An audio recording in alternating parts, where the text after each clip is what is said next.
Hey guys, I'm just getting ready to go to my oncology appointment today.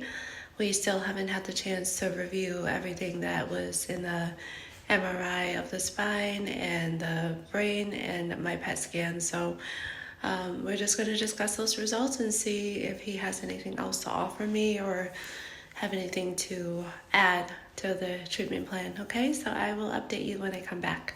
All right, see you later.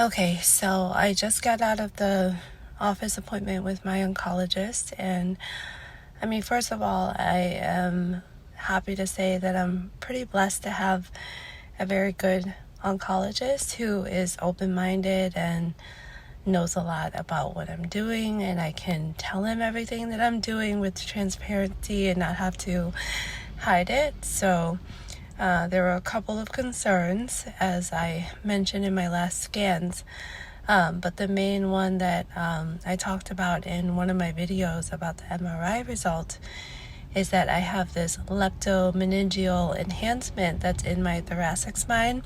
So that's like your level in the mid-back here. So what a leptomeningeal enhancement is it's actually in the spinal cord. So it's in that fluid that runs from the brain down into the spinal cord, and that's called the CSF fluid. So there is something lighting up in there, which is not characteristic of my type of sarcoma at all. That's usually where, it doesn't usually spread there.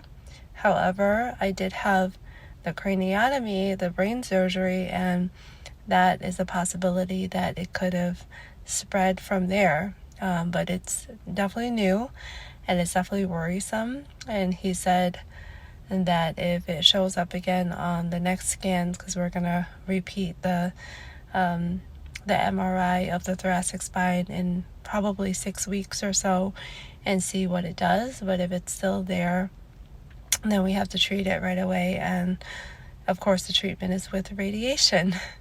So hopefully it's just inflammation and hopefully it's nothing serious, but at this point I don't know. So the other thing was that we discussed the ribs and the new tumor that's there, plus the old one not shrinking, and we discussed my treatment in depth, and he really doesn't think that the immunotherapy is doing anything for me. He thinks the combination of immunotherapy plus the targeted pill that I was on, it's like an oral drug. It's in the class called tyrosine kinase inhibitors, and what they do is that they block all the growth factors in the blood vessel growth. So since my cancer is very, very vascular, it works really well, and they use it for kidney cancers and some other cancers as well, but kidney cancer is the most common that we use the same drugs. So basically I've been off of the TKI drug. I've been off of it for 2 years now. That was when my previous oncologist in California discontinued all of my treatment because I was doing really well. But I think stopping that medication caused some rebound growth since it suppresses it, and then once you come off of it, it's like everything just blossoms and grows again, all that blood vessel growth. So I do think that, and I know that it's been contributing to the slow regrowth of all of my tumors, but I absolutely hate the medication and I really don't want to go back on it. There's probably like 10 different ones, and for ASPS, there's probably like a handful of them that we use, and I've been on 3 of them already so far, on Votrient, Sutent, and Exitinib or Inleta. And they've all had horrible side effects, some worse than others. And the quality of life is just not great on it. And the problem is that if I start it, then I pretty much have to stay on it for the rest of my life, for as long as it stops working. And I know some of my ASPS fellows, who I'm friends with on our Facebook group, they've been on it for 20 plus years, like the longest one that I know that's on it. She's been on this medicine called Cediranib for, I believe it's been like almost 20 years. So she's still doing okay on it. I mean, she's had so many treatments and surgeries, and the side effects are horrible, where she has to get IV fluids like every month or so, or and take medications to combat the side effects. And for me, I just don't want to live that way. If I have any other option to try to maximize what I'm doing through medications and treatments that aren't going to affect my quality of life as much, then I'll do that. And I do think that I have enough time to see if whatever I'm doing is working.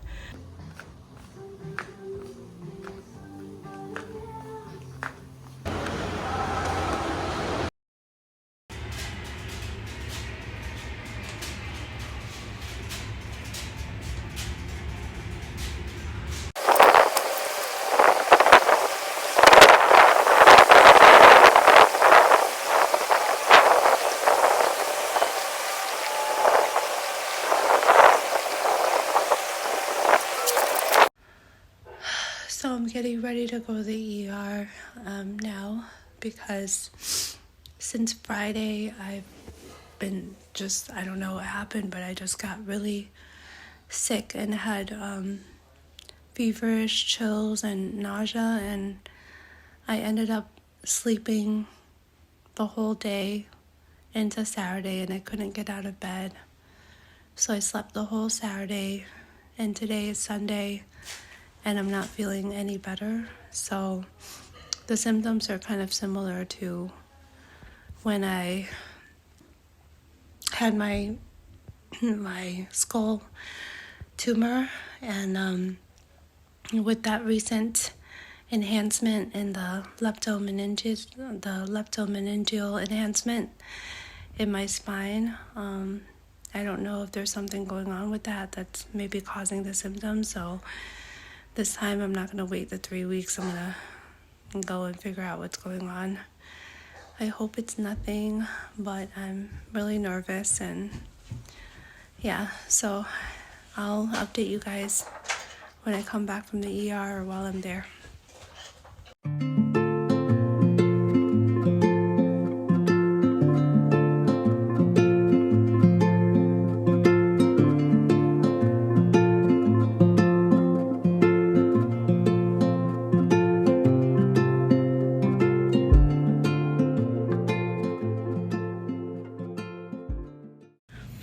Hey, so I just made it into the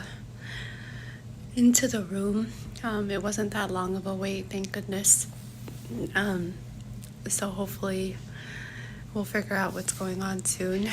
My husband went to get me some fruit and something to eat, because I really can't stomach anything. Everything makes me feel nauseous. So I think I'm feeling really faint and dizzy from not eating for like 3 days. So try to get something in my stomach. I'll update you guys a little bit later. Okay. Hey guys, it's Tuesday today, and I'm finally feeling okay enough to do this recording. I had to get up for work early this morning, so I guess I was kind of forced out of bed to have to wake up. Yesterday I was home, and I just really could not get out of bed. That I was in the ER on Sunday to try to figure out what was going on. And yesterday I really tried to make this recording and post the video, but I was still very, very sick. And in fact, my symptoms got even worse yesterday than it was the day before. So I really don't know what the heck is going on with my body, but um, we do know, after all of the testing that they did in the ER, that it's not the cancer, thank God, because I don't think I was ready for any more cancer related bad news like that. Um, and so they checked the MRI of my brain and brainstem and cervical spine and thoracic spine, and it didn't show that there was anything new. However, they did confirm that I have that new lesion that is in the thoracic spine area where I talked about previously about the leptomeningeal enhancement. So this is the space that is between the skull bone and the brain itself. So it's kind of like these layers that are in between. And so that's where the metastasis seems to have gone. Um, so they localize it to the T3 vertebra area, and it's measured zero point 0.9 by zero point 0.4 centimeters, which is pretty small.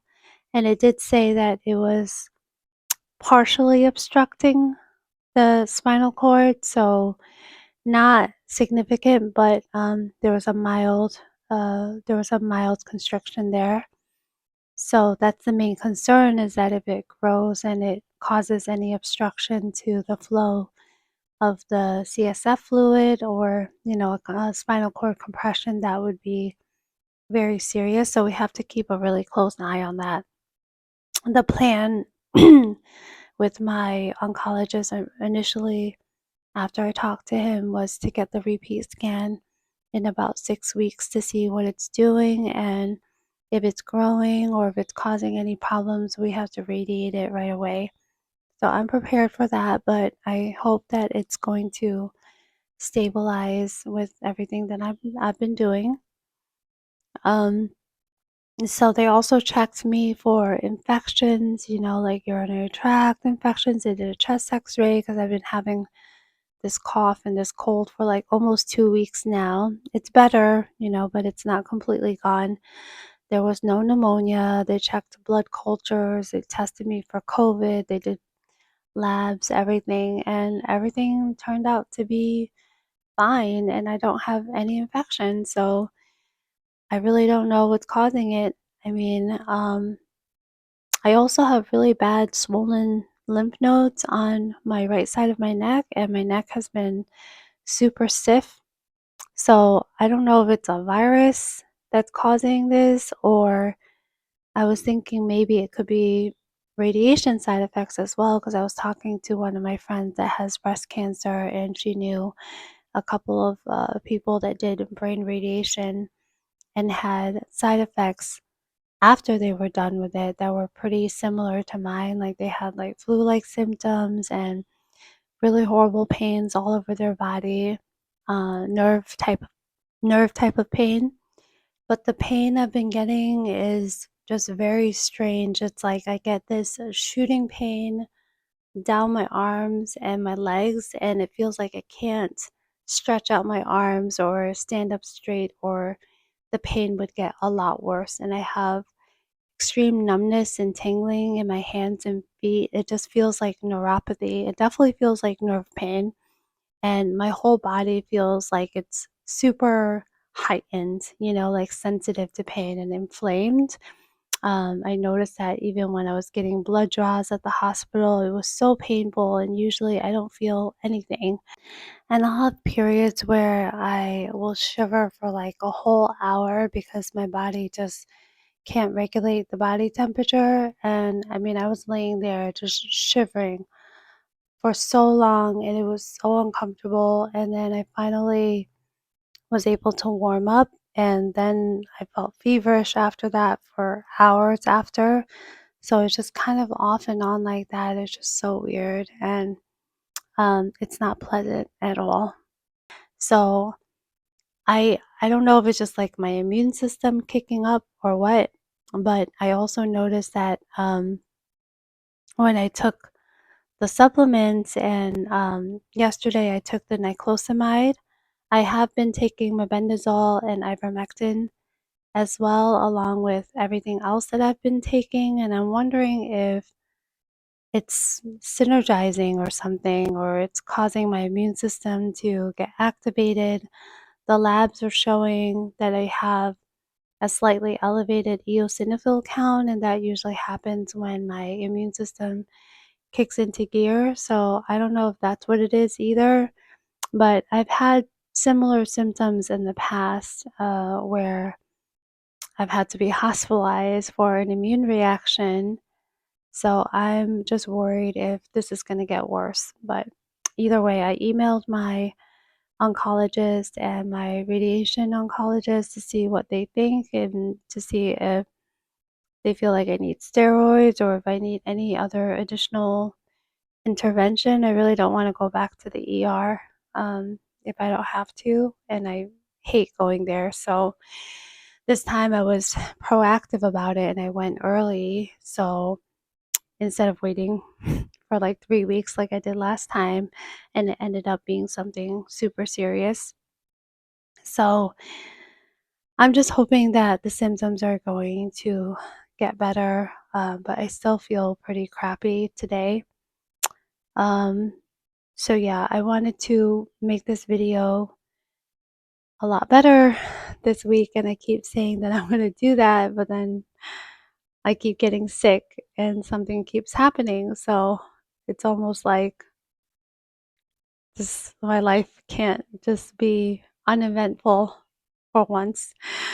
So that's what I'm hoping and praying for, that I'm going to have some peace and calm in the next few weeks, months, hopefully. Um, but yeah, so I will update you guys in the next video, but I'm going to try to take it easy, and I've been really sticking with what I've been doing, except I really haven't been eating much at all because of the nausea.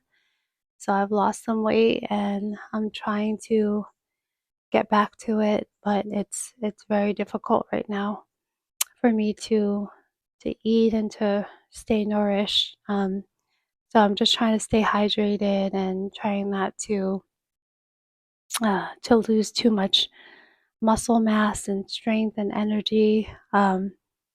But I know that it's just temporary, so it's going to pass and hopefully I'll be okay. So I could use some prayers from you guys, and I appreciate you all so, so much. Thank you for everyone that has subscribed, all the new subscribers. I can't believe how much the channel has grown, and I just love reading your comments, and it really, really puts a smile on my face and brightens my day, and I just want you to know that. So thank you from the bottom of my heart, and I will see you guys in the next video. Okay? All right, bye.